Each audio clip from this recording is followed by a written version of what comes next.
My mother thinks you should wait in the car. Grant said it low enough that no one near us would catch it. Then he looked at me and added the sentence that would end our 18 years together. You're making this harder than it needs to be.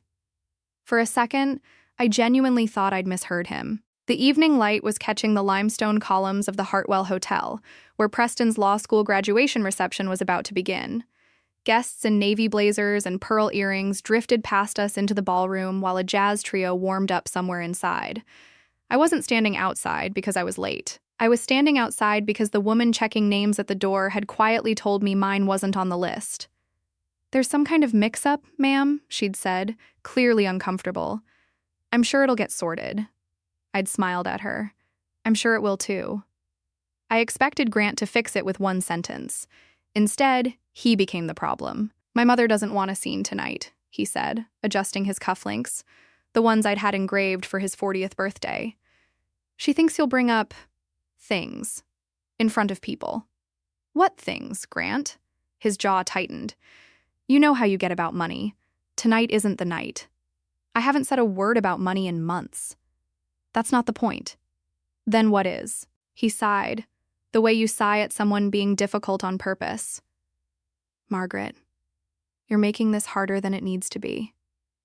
18 years of marriage, and I had never once heard that particular flatness in his voice, like I was an inconvenience to be managed rather than the woman standing beside him. Behind him, through the ballroom doors, I could see his mother, Diane, greeting guests beneath a garland of white peonies, glowing with the particular pride of a woman hosting exactly the evening she'd always wanted for her family. She had every reason to glow. 6 weeks earlier, I had quietly wired the final payment covering Preston's entire final year of law school tuition, nearly $90,000, after the family's publishing house, Ashworth and Vale, had come up short on its promised contribution. Everyone in that ballroom believed Grant's side of the family had paid for it. No one knew it had come from me. I had never corrected them. That had always been my mistake. I see, I finally said. Grant looked relieved. I knew you'd understand. I understood something else entirely. I took out my phone, opened our last text thread, and typed one word: understood. Then I put the phone away, told him I hoped Preston had a wonderful night, and walked to the valet stand without waiting for a reply. My name is Margaret Whitlow. I run an independent art authentication and restoration practice out of a converted warehouse in the West Loop. The kind of work almost no one outside my industry ever thinks about. Verifying provenance on paintings worth more than most houses, restoring canvases institutions had written off as damaged beyond repair. I'd built it from a single client and a folding table 22 years earlier. By the time I met Grant Ashworth at a gallery opening, I had already quietly become one of the most trusted names in Midwest art authentication. He came from a family that looked established. Ashworth and Vale had been publishing regional history and literary fiction since his grandfather's time, and I found that history charming, until I learned, quietly, during our first year of marriage, that the publishing house had been running on refinanced debt for over a decade. My father borrowed against everything, Grant told me one night, head in his hands. I don't know how to fix it. I did. Within 6 months, I'd arranged a private capital infusion through a client relationship of mine, structured so the house could keep its name on the spines of its books without anyone outside a small circle of accountants ever knowing where the money came from. You saved my family, Grant said. We saved them, I told him. At the time, I believed that completely. The years passed. My practice grew. First regional clients, then museum contracts, then a standing relationship with 2 auction houses that quietly directed disputed pieces my way. Money stopped being something I chased and became something I simply managed. That was around the time Diane's requests started arriving. Small at first. Could you take a look at this property Richard's thinking about? Then larger. Preston's private tutoring. A kitchen renovation at the family lake house. A temporary bridge loan for the publishing house that somehow never came due. Every Christmas, another expensive surprise someone assumed Grant had provided. Every Christmas, I quietly paid for it and said nothing. I never corrected anyone, because Grant asked me not to. It makes her happy, he'd say. You know how she is about appearances. So I let it go, again and again, and every silence taught Diane a small, dangerous lesson, that I could be erased from the story and I would allow it. I drove nowhere in particular after leaving the Hartwell, past the studio where I'd restored my first Whistler, past the restaurant where Grant and I used to celebrate our anniversary before the celebrating quietly stopped being mutual. At a red light, I thought about something my restoration mentor used to say. You learn more about a painting's damage from what's underneath than from what's on top. I'd spent 18 years looking at the surface of my marriage. I finally wanted to see what was underneath it.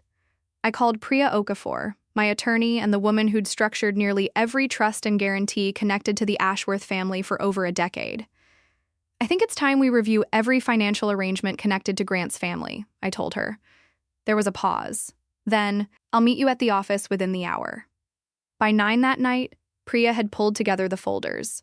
Funding records, personal guarantees, the private capital line still propping up Ashworth and Vale, tuition transfers, medical costs, the lake house renovation, 3 separate loans to Diane's brother that had quietly become gifts, 31 active obligations in total, every one of them carrying my signature and no one else's.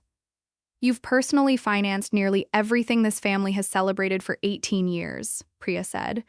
Do you remember what I asked you the first time we structured one of these? You asked if I was protecting myself. And what did you say? That I trusted my husband. She didn't say anything else. She didn't need to. Then Priya's junior associate, reviewing the publishing house's most recent quarterly filings, found something that had nothing to do with Grant at all. Margaret, she said carefully, I want you to look at the foundation ledger. 3 years earlier, at Diane's urging, I had established the Ashworth Family Literacy Foundation, a small charitable fund supporting reading programs in underfunded schools, publicly credited to Diane as founder and chief patron. I funded it quietly every year, the way I funded everything else. The associate had found a pattern of small, recurring transfers out of the foundation's operating account into a personal account under Diane's maiden name. Never large enough to trigger an automatic audit flag, but consistent, over nearly 2 years. I sat with that for a long moment. Not because it changed the shape of the evening, because it told me something Grant's silence never had, that somewhere along the way, being erased from my own story had become, for at least one member of this family, an opportunity rather than an accident. How much? I asked. A little over $60,000, across the 2 years we can see clearly. I didn't feel rage. I felt the same steady clarity I feel studying a canvas under UV light, watching old restoration work reveal itself as something other than what it appeared to be on the surface. Document all of it, I said, quietly. I want an independent forensic accountant on the foundation books by Monday. Nothing goes to the press. Nothing goes to the police unless she refuses to make it right. Priya nodded. And the rest of the family's funding? Suspended, I said, pending my written authorization, starting tonight. The next morning, the publishing house's line of credit quietly froze at the source bank, a formality neither the bank nor the Ashworths had ever thought to question, since the capital had never technically belonged to anyone but me. By 10 a.m., Grant was calling. I let it go to voicemail twice before answering the third time. Something's wrong with the Vale line of credit, he said, voice tight. The bank says it needs reauthorization from the guarantor. That's correct. A long pause. You're the guarantor. I am. Since when? Since I structured it, Grant. 11 years ago. He was quiet for a long moment. You never told me. You never asked. That afternoon, Diane called Priya's office directly, insisting there had been a banking error. When Priya explained, calmly, that an independent accountant had been engaged to review the foundation's books at my request, the line went silent for nearly 10 seconds. You're accusing me of something, Diane finally said. No one's accusing anyone yet, Priya told her. The numbers will speak for themselves either way. They did, within the week. The forensic review confirmed the pattern the associate had first noticed. Transfers Diane could not account for, made from an account she had sole authority over. I didn't go to the police. I didn't need a courtroom to know what I already knew. I asked for full repayment into the foundation within 30 days, and I asked Diane to step down publicly as the foundation's patron, citing a shift toward new leadership, language vague enough to protect a family I still, despite everything, didn't want to see destroyed.